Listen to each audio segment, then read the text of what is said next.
ಶುಭೋದಯ, ನಮಸ್ಕಾರ, welcome to Yoyo Kannada. ಬನ್ನೀಗ ನೋಡೋಣ ಈ ದಿನದ ರಾಶಿ ಫಲಗಳನ್ನ. ಮೊದಲಿಗೆ ಮೇಷರಾಶಿ. ಮೇಷರಾಶಿಯಲ್ಲಿ ಇರುವ ಜನರಿಗೆ ಹಳೆಯ ಸಮಸ್ಯೆಗಳು ಪರಿಹಾರ ಆಗುವ ಸಾಧ್ಯತೆಗಳಿರುತ್ತವೆ. ಶುಭ ಕಾರ್ಯದಲ್ಲಿ ಭಾಗವಹಿಸುವ ಅವಕಾಶ ಸಿಗಬಹುದು. ಹಾಗೆಯೇ ಈ ದಿನ ನಿಮಗೆ ಶಾಂತ ಚಿತ್ತದಿಂದ ಕೆಲಸ ಮಾಡಲು ಸಹಾಯ ಆಗುತ್ತದೆ. ವೃಷಭ ರಾಶಿ. ಬುದ್ಧಿ ಚಂಚಲವಾಗಿ ಹಿಡಿದ ಕಾರ್ಯಗಳು ಅರ್ಧಕ್ಕೆ ನಿಲ್ಲುತ್ತವೆ. ಅಕಾಲಿಕ ಒತ್ತಡಗಳಿಂದ ಕಾರ್ಯಹಾನಿ ಇದೆ. ಉನ್ನತ ಅಧಿಕಾರಿಗಳಿಂದ ತೊಂದರೆ. ಆತ್ಮವಿಶ್ವಾಸದಿಂದ ಮುಂದುವರಿಯಿರಿ. ಮಿಥುನ ರಾಶಿ. ಆತ್ಮೀಯರೊಂದಿಗೆ ಮನಸ್ತಾಪ ಆಗುವ ಯೋಗ ಇದೆ. ಸ್ವಂತ ಉದ್ಯಮಿಗಳು ಹಾನಿ ತಪ್ಪಿಸುವ ಉಪಾಯ ಮಾಡಿ. ವ್ಯಾಪಾರದ ವಿಷಯದಲ್ಲಿ ಮೋಸ ಹೋಗುವ ಸಾಧ್ಯತೆಗಳಿವೆ. ಸಾಲಗಾರರು ಸಹಕಾರ ತೋರುವರು. ಕಟಕ ರಾಶಿ. ಒಳ್ಳೆ ಮಾತುಗಳಿಂದ ಸಂಬಂಧ ಸುಧಾರಿಸುತ್ತದೆ. ಸ್ನೇಹಿತರಲ್ಲಿಯ ಮನಸ್ತಾಪ ದೂರ ಆಗುವುದು. ಶಕ್ಯತೆಯನ್ನ ಮೀರಿ ದುಡಿಯುವ ಕಾರ್ಯಭಾರ ಇರುತ್ತದೆ. ಉದ್ಯೋಗದ ಹೊರತಾಗಿ ಬೇರೆ ಕೆಲಸಕ್ಕೂ ಗಮನ ಹರಿಸಿ. ಸಿಂಹ ರಾಶಿ. ಹಾನಿ ತಪ್ಪಿಸಲು ಪ್ರಯತ್ನ ನಡೆಸುತ್ತೀರಿ. ಕಠಿಣ ಆತಂಕದಿಂದ ಪಾರಾಗುವಿರಿ. ಅಧಿಕಾರಿಗಳ ಉಪದ್ರವಕ್ಕೆ ಮಣಿಯದೆ ದಿಟ್ಟತನದಿಂದ ಕೆಲಸ ನಿರ್ವಹಿಸಿದ್ರೆ ಒಳ್ಳೆಯದು. ವ್ಯಾಪಾರ ವೃದ್ಧಿ ಇದೆ. ಆರ್ಥಿಕ ಸಂಕಷ್ಟ ದೂರ ಆಗುತ್ತೆ. ಇನ್ನು ಕನ್ಯಾ ರಾಶಿಗೆ ಬರೋಣ. ಕನ್ಯಾ ರಾಶಿಯವರಿಗೆ ಯೋಜನಾಬದ್ಧ ಕೆಲಸಗಳು ಕೂಡ ಮುಂದೂಡುವ ಪ್ರಸಂಗ ಬರಬಹುದು. ಆಪ್ತ ವಲಯದಲ್ಲಿ ಸಮಾಲೋಚನೆ ನಡೆಸಿ ಅನಿವಾರ್ಯ ಕರ್ತವ್ಯಗಳಿಗೆ ಸಮಯ ಹೊಂದಾಣಿಕೆ ಮಾಡುವ ಸಾಧ್ಯತೆಗಳಿವೆ.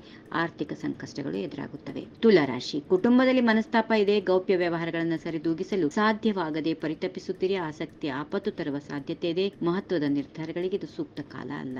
ಹಣ ಹೂಡಿಕೆ ಈಗ ಬೇಡ. ವೃಶ್ಚಿಕ ರಾಶಿ. ಹಣಕಾಸಿನ ವಿಷಯದಲ್ಲಿ ಬಂಧುಗಳೊಂದಿಗೆ ಮನಸ್ತಾಪ ಆಗುವ ಸಾಧ್ಯತೆ ಇದೆ. ಸಹಾನುಭೂತಿಗೆ ಮಣಿಯದೇ ಇರೋದು ಒಳಿತು. ಉನ್ನತ ಅಧಿಕಾರಿಗಳಿಂದ ತೊಂದರೆ ಉಂಟಾಗುವುದು. ಆತ್ಮವಿಶ್ವಾಸದಿಂದ ಮುಂದುವರಿಯಿರಿ. ಧನುರಾಶಿ. ಅನಿರೀಕ್ಷಿತ ಸಂಚಾರ ಒದಗಿ ಬಂದರೂ ತೃಪ್ತಿದಾಯಕವೆನಿಸುತ್ತದೆ. ವ್ಯಾಪಾರಾದಿ ಉದ್ಯಮಗಳಲ್ಲಿ ಅಪೇಕ್ಷಿಸಿದಂತೆ ಪ್ರಗತಿ, ಲಾಭ ತೋರಿ ಬರುತ್ತದೆ. ಹೊಸದಾದ ಆಲೋಚನಾ ಸಿದ್ಧಿ, ವಿಪರೀತ ಖರ್ಚು. ಮಕರ ರಾಶಿ. ನಿಧಾನವಾಗಿ ಕಾರ್ಯಸಿದ್ಧಿ ಇದೆ. ಮಕ್ಕಳಲ್ಲಿ ಹೊಸ ಹುರುಪು ಕಂಡುಬರುತ್ತದೆ. ವ್ಯಾಪಾರಿಗಳಿಗೆ ಮಧ್ಯಮ ಫಲ.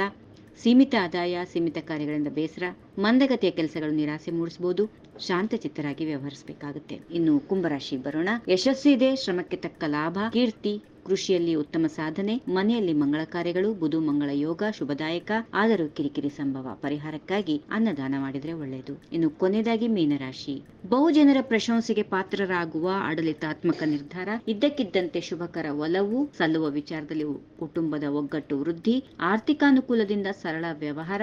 ಹೆಂಗಳ ಎರೆದು ಮೌನವಾದ ಕೆಲಸ ಆದ್ರೆ ಪರಿಣಾಮ ಜಾಸ್ತಿ. ಹೀಗಿವೆ ಈ ದಿನದ ರಾಶಿ ಫಲಗಳು. ಸರ್ವರಿಗೆ ಶುಭವಾಗಲಿ. ಶುಭ ದಿನ. ನಮಸ್ಕಾರ. ಈ ವಿಡಿಯೋ ನಿಮಗೆ ಇಷ್ಟವಾದಲ್ಲಿ ಲೈಕ್ ಮಾಡಿ, ಶೇರ್ ಮಾಡಿ, ಸಬ್ಸ್ಕ್ರೈಬ್ ಮಾಡಿ.